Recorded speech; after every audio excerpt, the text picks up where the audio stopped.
Kachin কুল্লু নাসিন শারিবুন কবর বাইতিন kullu nasin dakhilun. That is a cup everyone must drink from. Grave is a door everyone must enter through. Subhanallah. আমি আপনাদের সামনে বলতে চাই এটা রজবের মাস। এই মাসে এরা কি করবে জানেন? এরা এই তো ফেসবুকের মধ্যে লাইভে এসে বলবে রাসূল পাক সাল্লাল্লাহু আলাইহি সাল্লাম মেরাজের রাতে নবী জান নাই, নবী স্বপ্নে আল্লাহ রাসূল নবী স্বপ্নে আল্লাহর দিদার পেয়েছেন, নবী সশরীরে জান নাই। এই রকমের বেয়াদব বর্তমানে বের হয়েছে, কথা বলেন ঠিক কি না? আমি আপনাদেরকে হুঁশিয়ার করতে চাই, যারা ইউটিউব চালান, ফেসবুক চালান, এই লামাযহাবি, সালাফি, খারিজি, মুতাজিলা কিছু উগ্রপন্থীরা বের হয়েছে আজকে ইসলামের মধ্যে রাঙ্গা লাগা, কথা বলেন ঠিক কি না? তারা বলে নবী নাকি মেরাজে যান নাই। আমি আপনাদের সামনে দলিল দিচ্ছি, যেহেতু এটা মেরাজের মাস, আমি বলছিলাম যে কয়েকটা বিষয়ের টপিক আপনাদের সামনে বর্ণনা করব, কারণ এগুলা জানার দরকার। দাড়ি টুপি পাঞ্জাবি দেখলেই যে তারে বড় হুজুর বলতে হবে এটা কখনো না। ইন্ডিয়ার মোদি, তারও দাড়ি আছে, টুপি আছে, পাঞ্জাবি আছে, তারে বড় হুজুর বলবো কি জন্য? হুজুর হতে হলে ইশকের দরিয়া থাকতে হবে, ঠিক কিনা বলেন? নবীর মহব্বত থাকতে হবে, ঠিক কিনা বলেন?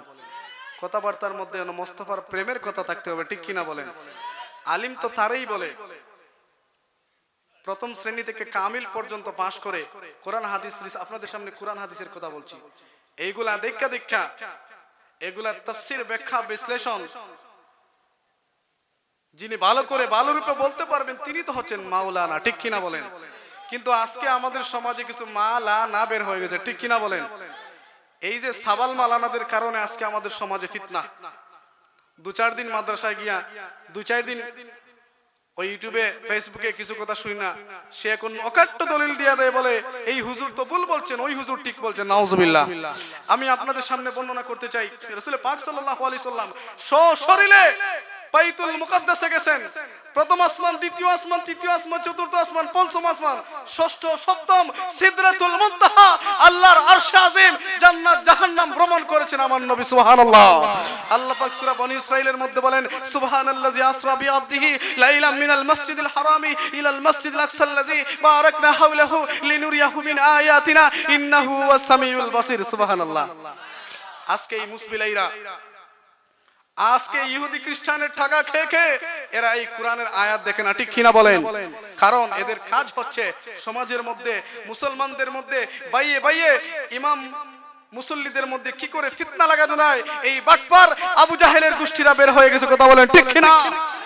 এই জন্য যুবক ভাইয়েরা, আল্লাহ পাক কোরআনে পাকের বনী ইসরাঈলের মধ্যে আমার নবী মসজিদে হারাম থেকে বাইতুল মুকাদ্দাস গেছেন। বাইতুল মুকাদ্দাস থেকে প্রথম আসমান, সপ্তম আসমান, সিদরাতুল মুনতাহা, জান্নাত, জাহান্নাম, এরপরে আরশে আজিম, এরপরে লৌহ কালাম, এরপরে আমার আল্লাহ পাক ফাওহা ইলা আবদিহি মা আওহা, সশরীরে সরাসরি আমার নবীর সঙ্গে সাক্ষাৎ দিয়েছেন। সুবহানাল্লাহ। নবী মেরাজ থেকে আসছেন। আবু জেহেল কি করছে শুনেন। সে তার দলবল নিয়ে বলছে, মুহাম্মদ কি বলছো? শুনলাম সকাল থেকে তুমি নাকি গতকালকে রাত্রে মসজিদে হারাম থেকে বাইতুল মুকাদ্দাস গেছো, বাইতুল মুকাদ্দাস থেকে আরশে আজিম, সপ্তম আসমান পাড়ি দিছো, সিদরাতুল মুনতাহা গেছো, জান্নাত দেখছো, জাহান্নাম দেখছো। এতদিন মনে করতাম তুমি আধা পাগল, এখন দেখি পুরা পাগল। নাউজুবিল্লাহ। ভালো লাগতেছে না আমার বাবাদের। শুনেন কথাগুলো। নবী বলেন, কি বলেন চাচা? আমি তো সশরীরে রাত্রির ভিতরে আমার মাওলার দিদারে আমি ধন্য হয়েছি। সুবহানাল্লাহ। আবু জেহেল ভাই তাহলে দলিল বলো। তো বর্তমান সমাজে কিছু মানুষ বের হয়ে গেছে, কিছু বললে হয় দলিল বলো। তখন বলেন দলিল তো বেশি শয়তানে চায়, ঠিক কিনা বলেন? শয়তানে শুধু বেশি দলিল চায়। কি জন্য? ওই যে আদম সফিউল্লাহ, আল্লাহ বলেন সিজদা কর, সে কর দলিল দেন। নাউজুবিল্লাহ বলেন। তো আমাদের সমাজে এই রকমের ওই ইন্টারনেট, ইউটিউব দেখে কিছু মানুষ মোল্লা হয়ে যাচ্ছে। এই মোল্লারা, এই ইউটিউব ফেসবুকের মোল্লারা, মোল্লা না রসগোল্লারা, এরা এখন বিতর্ক সৃষ্টি করছে সমাজে নবীর মেরাজ নিয়ে। এরপরে যখন আবু জেহেলকে বললেন, হ্যাঁ আমি সশরীরে আমি বাইতুল মুকাদ্দাস গেছি, বলে কি বলো মুহাম্মদ? মক্কা থেকে বাইতুল মুকাদ্দাস যাইতে লাগে 1 মাস, তুমি রাত্রির মধ্যে চলে গেলা। আমার নবী বলেন, ও চাচা শুনেন, ও চাচা শুনেন, আমি বাইতুল মুকাদ্দাস গেছি। আবু জেহেল কয় তাহলে প্রমাণ দে, বাইতুল মুকাদ্দাসে কয়টা দরজা কয়টা জানালা কি কি আছে এখন প্রমাণ দে। আমার নবী কিছুক্ষণের জন্য পেরেশান হয়ে গেলেন।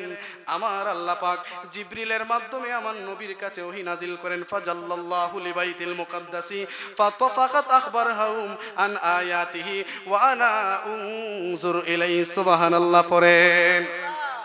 আমার নবী বলছেন আবু জেহেলের সঙ্গপঙ্গর সামনে আমি বাইতুল মুকাদ্দাসের সমস্ত বিবরণ তুলে ধরলাম। কিছুক্ষণ পর আবু জেহেল না কই কি কইলি মুহাম্মদ, সবই তো বানাইয়া কইলা আছে। নাউজুবিল্লাহ। বাইতুল মুকাদ্দাসের বর্ণনা আমার নবী দিয়েছেন, এরপরে কই না আরেকটা দলিল দে। এরপরে আমার নবী ডাক দেয়া কই চাচা গো, ও চাচা তোমারে তো শয়তান ইবলিসে কুপালো মুরিদ করিয়া লাইছে, ঠিক কিনা বলে? এত ভালোভাবে দলিল দিলাম, এরপরে বুঝলেন না। ও চাচা তাইলে শুনেন, আমি যখন বাইতুল মুকাদ্দাসের দিকে ভ্রমণ করছিলাম বুরাকের মাধ্যমে, তখন আমি দেখেছি আমাদের মক্কা নগরীর একটা বাণিজ্যর কাফেলা, তারা মক্কা নগরী থেকে তারা মদিনায় যাবে অথবা পারস্যে যাবে। প্রতিমধ্যে আমি দেখলাম তারা তাদের উটটা হারিয়ে ফেলেছে। সুবহানাল্লাহ। চিন্তা করছেন, নবী বুরাক থেকে, অনেক সময় যারা বিদেশে গেছেন প্লেন থেকে, হেলিকপ্টার, বিমান থেকে দেখা যায় নিচে অনেক কিছু দেখা যায়, ঠিক কিনা বলেন? নবী আমার বলছেন চাচা গো, আমি বুরাক থেকে দেখলাম যে মক্কা নগরী থেকে কয়েকজন লোক বাণিজ্য করার জন্য একটা কাফেলা নিয়ে তারা সফর করে যাচ্ছে। প্রতিমধ্যে তাদের উটটা হারিয়ে গেছে। প্রায় 2-3 দিন পরে তারা তাদের উটটা পেয়ে গেল। সুবহানাল্লাহ। ও চাচা, আমি মুহাম্মদুর রাসূলুল্লাহ সাল্লাল্লাহু আলাইহি সাল্লাম বলে দিলাম তারা 2-3 দিন পরে আবার মক্কা নগরীতে আসবে। সুবহানাল্লাহ। ও চাচা, তাদেরকে জিজ্ঞেস করবেন তারা কি তাদের উটগুলা হারাইছিল আর উটগুলা খুঁজে পাইছিল নি, তাইলে বুঝতে পারবেন আমি ভ্রমণ করেছি কিনা। সুবহানাল্লাহ। আমার বাবারা, এই যে এরা ইন্টারনেটের মধ্যে এগুলা ছড়াচ্ছে, শুধু তাই নয়, আমি আপনাদের সামনে এগুলা না বললে না হচ্ছে। এই যে রজবের মাসের পরে আসছে শবে বরাত, ঠিক কিনা বলেন? এই যে এরা ইউটিউবের মধ্যে, ফেসবুকের মধ্যে, টেলিভিশনের মধ্যে এই যে স্কুল কলেজ ইউনিভার্সিটি পড়ুয়া ছেলে মেয়েদের মাথা নষ্ট করতেছে, যা তা বলে।